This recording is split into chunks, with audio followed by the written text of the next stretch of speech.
मधुबनी के सकरी थाना अंतर्गत एक 22 वर्षीय युवक जो डिलीवरी बॉय काम करता था, उसकी किसी ने गोली मारकर हत्या कर दी गई।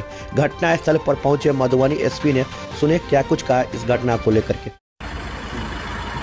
एक सूचना हम लोग को अभी मिली है कि यहाँ सकरी थाना अंतर्गत कन्हौली जाने वाला जो रास्ता है, पगडंडी है, वहाँ पे एक व्यक्ति की गोली मार के हत्या कर दी गई है। तो सूचना मिलते ही एसडीपीओ सदर, एसएचओ सकरी, सर्किल इंस्पेक्टर और हम सभी यहाँ घटनास्थल का जायजा लेने आए हुए हैं। और घटनास्थल देखने से ये लग रहा है कि एक जो लड़का है ये 22 साल का है, इसके सर पे सटा के किसी ने गोली मारी है और जिस कारण से इसकी मृत्यु हुई है। ये लड़का जोमेटो में डिलीवरी बॉय का काम करता था और ये खाना देने कहीं पर जा रहा था, ऐसा पता चला है।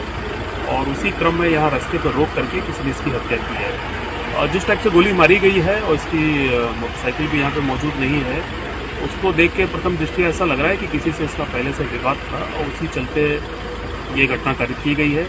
हम लोगों ने पता किया है तो ये भी पता चला है कि आज से करीब 3 साल पहले ये आर्म्स एक्ट के केस में जेल जा चुका है, अवैध हथियार रखने की जुर्म में, और ये लूट के भी एक केस में जेल जा चुका है।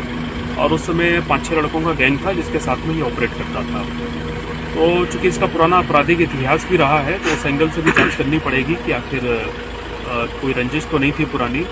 एसडीपीओ सदर के नेतृत्व में एक विशेष टीम गठित कर दी गई है, बॉडी का पोस्टमार्टम कराया जा रहा है और हम लोग टेक्निकल और जो मैनुअल सर्विलांस है वो पूरा लगा रहे हैं। बहुत जल्दी इसकी उद्भेदन की जाएगी और जो भी लोग इसमें शामिल हैं सबकी गिरफ्तारी की जाएगी।